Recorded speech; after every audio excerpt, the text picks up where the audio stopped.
Today, we have Salamence. Now, in Gen 2, we've seen how even the scariest pseudo-legendary can turn into a worse geodude for the most part if it's provided to the player too early.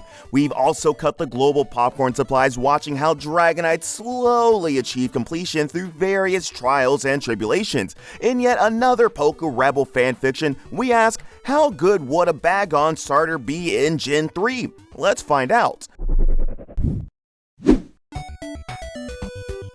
Now, Bagon starts with the moveset of Rage and Bite, learning Leer at level 9. With those 3 moves, it tries its best against Roxanne, and by that we mean that it can beat a Geodude by virtue of Bite being a special move in Gen 3, but Nosepass is way too bulky for him as we did not manage to win despite having great RNG. Against the second gym leader Brawly, Bagon will have a new move in its arsenal, Headbutt. With this move, it will be able to sometimes beat the Machop, depending on RNG and on whether Machop clicks bulk up early. However, Makuhita will not be so harsh as it will always destroy the little dragon thanks to its superior stats. Also, the Emerald Brawly has a meta type that is always beaten by Bagon spamming a damaging move, but that would be the case for any Pokemon so long as it has damaging moves to use, so it is not that big of a deal. And if you think Makuhita was tragic, well, you better sit down, cause next up is Gym Leader Watson. Now, apart from the Voltorb, Bagon really can't do much against not only the Magneton, but even the Magnemite. Magnemite, with its Steel type, Supersonic, and T-Wave, will cripple Bagon and put him down quite easily. And let's not even think about sending the poor little dragon into the Manectric sported by the Emerald Wallace. That would be absolute.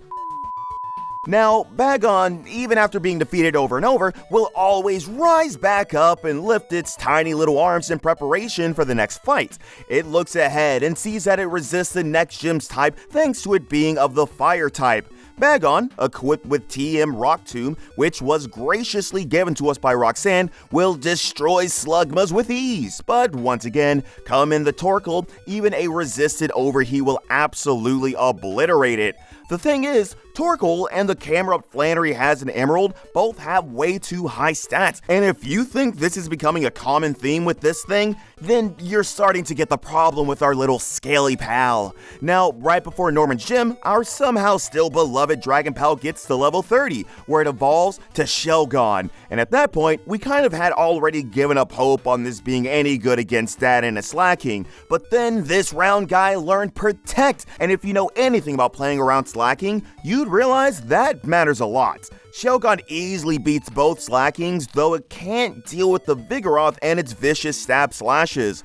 In Emerald, you can beat both Spinda and the one slacking Norman uses, but not more, which is at least decent compared to what Shelgon did in most of the previous gyms, though maybe this is only an instance of Dad wanting to encourage us by giving Shelgon some glimmer of hope. Thanks, Dad. However, if there was one person in the Hoenn region that is not our dad, that would definitely be the next gym leader, Winona, who's known for not playing easy and has a dragon type of her own in Altaria. Shelgon in this fight actually manages to beat up Swellow as long as it's not too unlucky with double team hacks, and also does decent damage on Pelipper. However, fellow Dragon-type Altaria completely rolls over it with Dragon Breath and Skarmory walls it. Now, you could also beat Skarmory with Shelgon if you invest way too much time into getting TM Flamethrower from the Game Corner, but it certainly was not worth the 5,500 Game Corner coins as far as we were concerned. Now, if you were willing to believe that this is the start of that arc where Shelgon gets better and better all the way to the endgame, well, psych. Next up is freaking Tate and Lisa, professional destroyers of hope, streams, and concept artists of Pokemon Sun and Moon. Same as with Bagon from before, Shelgon's stats are nowhere near enough to beat either of the rock psychic types or their two friends added in Emerald. And the fact that this is a double battle, which are usually decided by fast-paced offense, makes it even worse for the Dragon-type pseudo-legendary equivalent of Cascoon. Next up is Gym Leader Wallace, or Juan if you're playing Emerald. Now, apart from Love Disc, every single water type either of these two brings will either have an ice move, better stats than Shelgon, or worst of all, both. And yes, even Seaking is mostly too much for Shelgon to handle 1v1. A base total of exactly 420, no matter how funny it is definitely not gonna cut it by the time a Pokemon reaches the freaking 8th gym in the game. Talk about 420 not being high enough. But after all of this, after so much time spent as a Bagon and a Shelgon, forced to rely on whatever secondary traits it may have to compensate for its abysmal stats, Shelgon finally evolves into Salamence. If life doesn't give you wings, grow them yourself.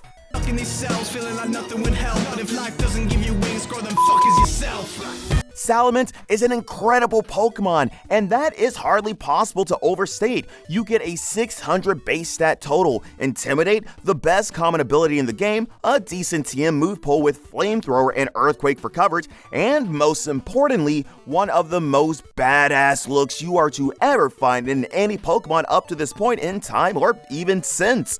Against the Elite Four, Salamence actually does well. Using a Nuzlocke style level cap of 55, we easily sweep through Sydney's entire team thanks to Salamence having the clearly superior stat line. A nice Uno reverse moment from the sad problems faced throughout the run by Bagon and Shelgon. Against Phoebe, Salami once again prevails with its raw power, as long as it's careful using switching to dodge confusion.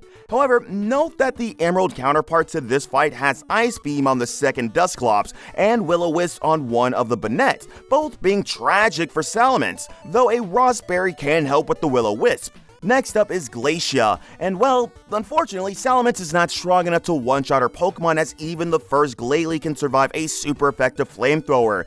Of course, Ice moves back by Stab are more than enough to one-shot the Mets back, making this the first Elite Four member Salamence is powerless against. After quite the disappointing encounter with Glacia, Salamence gets greeted by fellow dragon types, and as it turns out, Drake is a pretty good fight for it, as it can 1v1 any single Pokemon, with several of them being outsped and one-shot by it.